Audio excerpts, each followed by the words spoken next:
Hello, LA.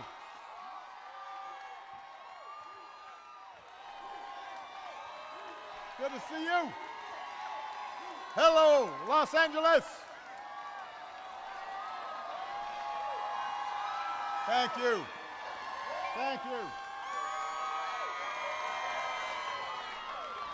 Thank you so much. Thank you, everybody. Now, if you got a seat, sit down. I know that a couple people have been getting overheated. A tip for you, if you got some water, then drink. Standing in the sun is rough. Bend your knees a little bit. And I'm going to try to be fast. God Almighty, Jesus Christ, created heaven and the universe. Jesus Christ created heaven and the universe. No, that's okay.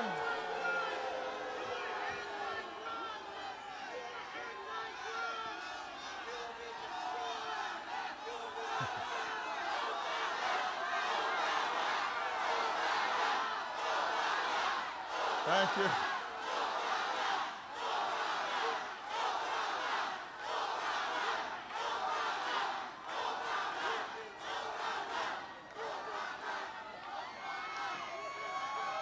All right. Thank you. Now, I have to admit that I've actually met that guy before. That's true. That was a couple of years ago, and he had the same line. He needs to update his material. All right, everybody, settle down for a second. First of all, I'd like everybody to say thank you to Catrice, not only for the great introduction, but for the great work she's doing, helping to train people to get the kinds of jobs that we want, and opportunity for people that don't have it. So, Catrice, thank you so much. We're proud of you. My understanding, we also have Congresswoman Karen Bass is here. Where's Karen? We love Karen. There's Karen Bass. We got America's Secretary of Labor, Tom Perez, is here. Give Tom a big round of applause. And we want to thank LA Trade Technical College for your hospitality. You know, this is a school that does good work helping the unemployed retrain for new careers. And that's one of the things I want to talk about today. I love you back. You know, I always loved being in California. I spent a couple good years here in college myself. Oxy, that's right, Oxy Tigers.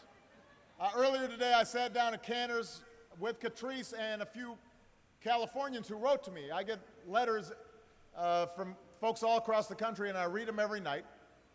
And folks tell me their stories about their worries and their hopes and hardships and successes. Some say I'm doing a good job. Some say I'm an idiot, which lets me know that I'm getting a representative sample. But in addition to Catrice, a young woman named Katie Castor was there, and she told me about her life. She grew up in a working class neighborhood in Wisconsin. Her parents taught her to value education, that was going to be the ticket to the middle class. First in her family to go to college. Moved on to get her master's degree from Pepperdine, stayed out in California. And she wrote to tell me that she's always played by the rules, valued education, worked hard, but she felt trapped because no matter how hard she worked, it seemed like she couldn't get ahead. And she said, if earning an education doesn't open doors for someone like me to rise above my socioeconomic class, what does that say about our country? What does it say about our values, she asked. She said, I try not to be cynical, but one shouldn't have to be rich or from a wealthy family in order to pay their bills, save some money, have fun, enjoy life. She said, I didn't write this letter to complain. I wrote because I don't know what else to do, and as the president of my country, I hoped you would listen to my story. So, LA, I'm here because I am listening to Katie's story. I'm listening to Americans all across the country, everybody who works their tail off, is doing the right thing, who believes in the American dream, just wants a chance to build a decent life for themselves and their family. You are why I ran for president in the first place, and I'm always going to be listening to you.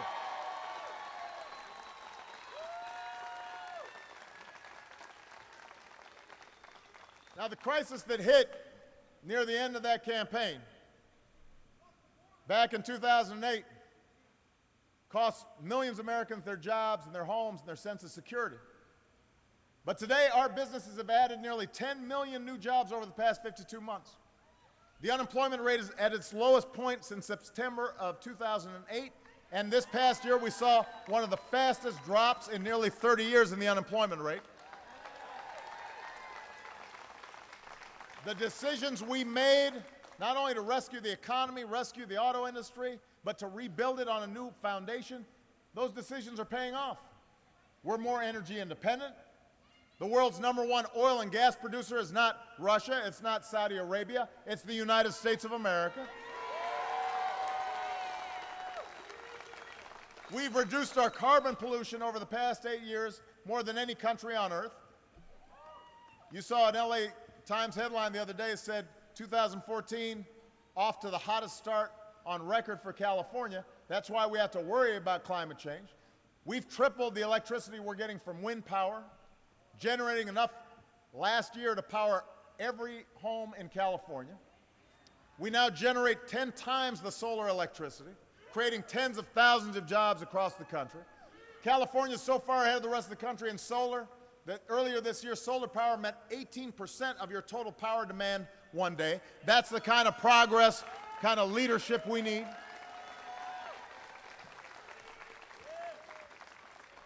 But it's not just the energy sector. In education, our high school graduation rate is at a record high. The Latino dropout rate has been cut in half since 2008.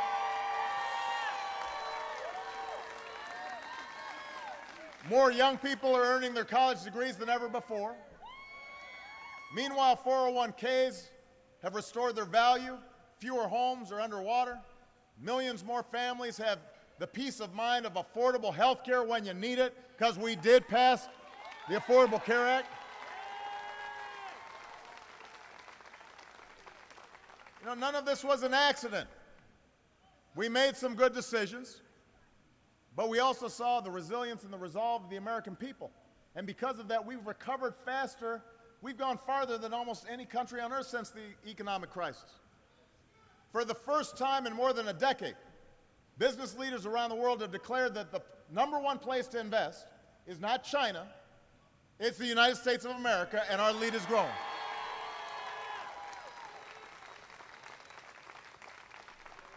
So, USA.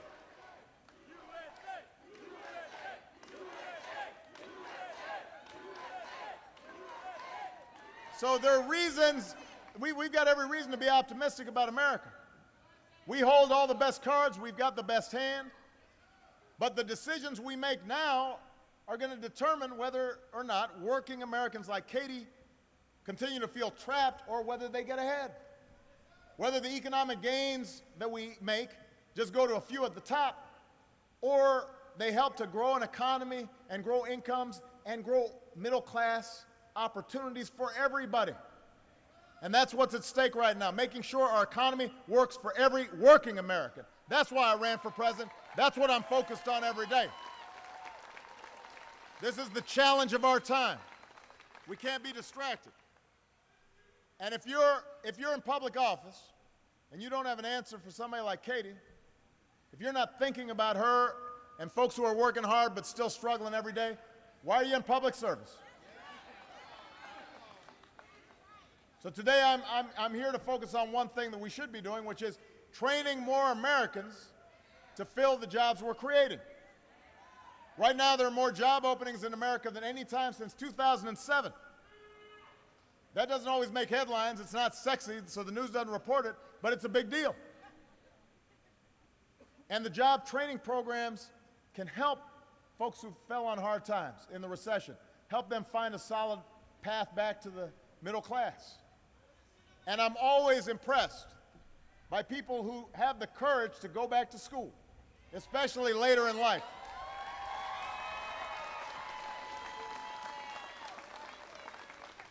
Last month in Minnesota, I met a woman named Rebecca, a wonderful young woman.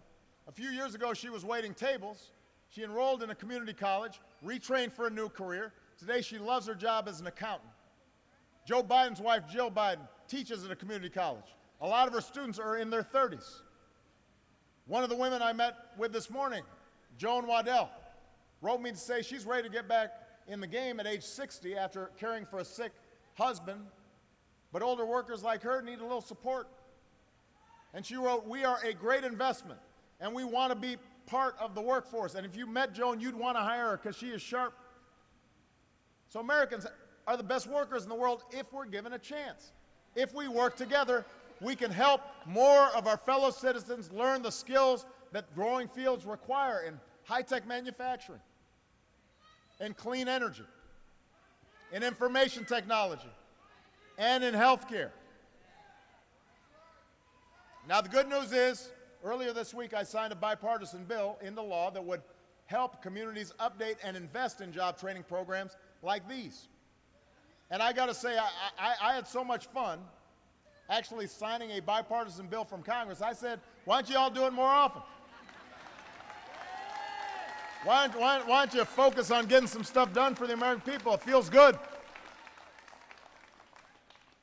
So my administration's taken some steps on our own. We've rallied employers to give the long-term unemployed a fair shot at a job.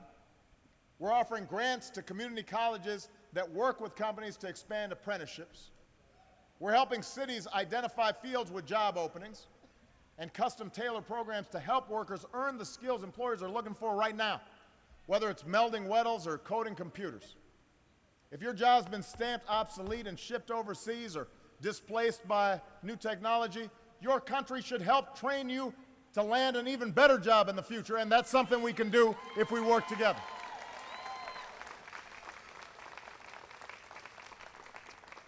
So this is just some of what we should be doing to help strengthen the middle class and help Americans who are working to join the middle class. And what I keep hearing from folks across the country is that if Congress had the same priorities most Americans did, if they felt the same urgency that you feel in your own lives, we'd be helping a lot more families right now. I mean, think about what Congress hasn't done despite the fact that I've been pushing them to do it. Congress won't act to make sure a woman gets fair pay. Why not? I went ahead and made sure more women have the protections they need to fight for fair pay in the workplace because I believe equal pay should mean equal work. And when women succeed, America succeeds. Why isn't Congress doing something? Well, I get you. I understand that. Congress won't act to help more young people like Katie manage their student loan debt. I acted to give nearly 5 million Americans the chance to cap their payments at 10% of their income. I don't want future leaders saddled with debt they can't pay before they've even started off in life. Why don't we see House Republicans and working with Democrats who've already said we're behind making student loans more affordable? Today marks exactly 5 years since the last time the minimum wage went up in this country. That's too long between raises for a lot of Americans. Now, I've done what I can by requiring federal contractors to pay their employees a fair wage of $10.10 an hour. And since the first time I asked Congress to raise the minimum wage, 13 states and D.C. have gone ahead and raised theirs. And here's something interesting. States that have increased the minimum wage this year have seen higher job growth than those who didn't raise the minimum wage. America deserves a raise that'll be good for those workers and good for business. So I'm not going to stop trying to work with Democrats and Republicans to make a difference in your lives. But I got to call things as they are. What's really going on is that Republicans in Congress are directly blocking policies that would help millions of Americans. They are promoting policies that harm millions of Americans. Just this year, on the other hand, they voted to give another massive tax cut to the wealthiest Americans. Just last week, they actually voted to gut the rules we put in place to make sure big banks and credit card companies couldn't hurt consumers and cause another crisis. They're going in the wrong direction. Our economy does not grow from the top down, it grows from the middle class out. We do better when middle class families and folks who are working hard to get in the middle class have a chance. So just in case some Republicans are listening, let me give you an example of a place where Democrats and Republicans should be able to work together to make a difference. I want everybody to pay attention to this. Right now, our businesses are creating jobs. More companies are choosing to bring jobs back to America. But there's another trend that is a threat to us. Even as corporate profits are higher than ever, there's a small but growing group of big corporations that are fleeing the country to get out of paying taxes. Well, hold on a second. I say fleeing the country, but they're not actually doing that. They're not actually going anywhere. They're keeping most of their business here. They're keeping usually their headquarters here in the U.S. They don't want to give up the best universities and the best military and all the advantages of operating in the United States. They just don't want to pay for it. So they're technically renouncing their U.S. citizenship. They're declaring they're based someplace else, even though most of their operations are here. You know, some people are calling these companies corporate deserters. And it's only a few big corporations so far. The vast majority of American businesses play by the rules. But these companies are cherry-picking the rules. And it damages the country's finances. It adds to the deficit. It makes it harder to invest in things like job training that help keep America growing. It sticks you with the tab to make up for what they're stashing offshore through their evasive tax policies. Now here's the problem is, this loophole they're using in our tax laws is actually legal. It's so simple and so lucrative, one corporate attorney said it's almost like the holy grail of tax avoidance schemes. My attitude is I don't care if it's legal, it's wrong. And my attitude is that nobody begrudges our companies from turning a profit. We want them to be profitable. And in a global economy, there's nothing wrong with companies expanding to foreign markets, but you don't get to pick the tax rate you pay. Folks, if you're a secretary or you're a construction worker, you don't say, you know what, I feel like paying a little less, so let me do that. You don't get a chance to do that. These companies shouldn't either. And the practice they're engaging in is the same kind of behavior that keeps middle class and working class families working harder and harder just to keep up. So the good news is there's a way to change this. We can end this through tax reform that lowers the corporate rate, closes wasteful loopholes, simplifies the tax code so people can't game it. And over the past 2 years, I've put forward plans that would have cut corporate taxes and made our tax system more competitive, but Congress hasn't done anything, as usual. Now, some members of Congress in both parties have been working together on responsible corporate tax reform, so we don't have to keep playing whack-a-mole trying to chase folks around. We'd finally start dealing with these special interest tax loopholes, but that's going to take some time.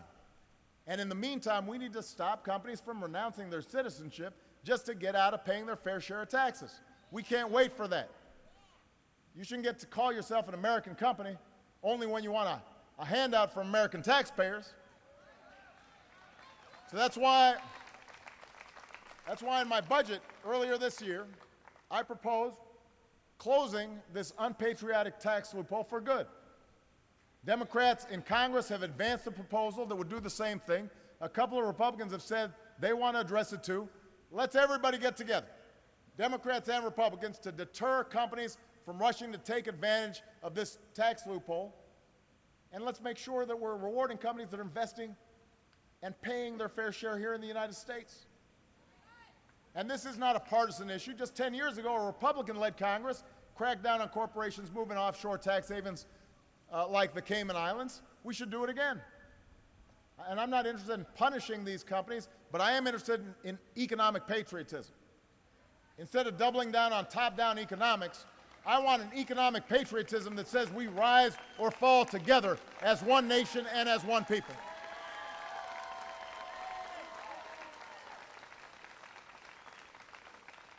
Economic patriotism says it's a good thing when we close wasteful tax loopholes and invest in education and invest in job training that helps the economy for everybody. Instead of tax breaks for millionaires, let's give tax breaks to families to help on child care or college. Let's stop rewarding companies that ship jobs overseas. Give tax breaks to companies that are bringing jobs back to the United States. Let's put America back to work rebuilding roads and bridges and airports. Let's make sure the next generation of good manufacturing is happening right here in Los Angeles and in Wisconsin and in Pittsburgh, Pennsylvania. Economic patriotism says it's a good thing when our fellow citizens have access to preschool and college and, yes, health care that is affordable. It's a good thing when women earn the same as men for doing the same work. It's a good thing when nobody who's working full-time has to raise a family in poverty. That's not un-American. That's how we built America, together. That's what economic patriotism is. So let me just close by saying this. The hardest thing in politics is to change a stubborn status quo. It's even harder when Washington seems focused on everything but the concerns of you. There are plenty of folks out there who count on you being cynical and say you're not going to vote, you're not going to get involved. And that just gives more power to the special interests who already benefit from the status quo. Cynicism is fashionable these days, but I got to tell you, cynicism didn't put a man on the moon. Cynicism did not create the opportunity for all our citizens to vote. Cynicism has never won a war or cured a disease or started a business or fed young minds. I believe in optimism. I believe in hope. I believe in America making progress. And despite unyielding opposition, there are workers with jobs who didn't have them before because of what we've done. There are families who have health insurance because of what we've done. There are students who are going to college who weren't going before because of what we've done. There are troops who have finally come home after serving tour after tour overseas because of what we've done. Don't let the cynics get you down. Cynicism is a choice, and hope is a better choice. And if we can work together, I promise you, there's no holding America back. Thank you, Los Angeles. I love you. God bless you. God bless America.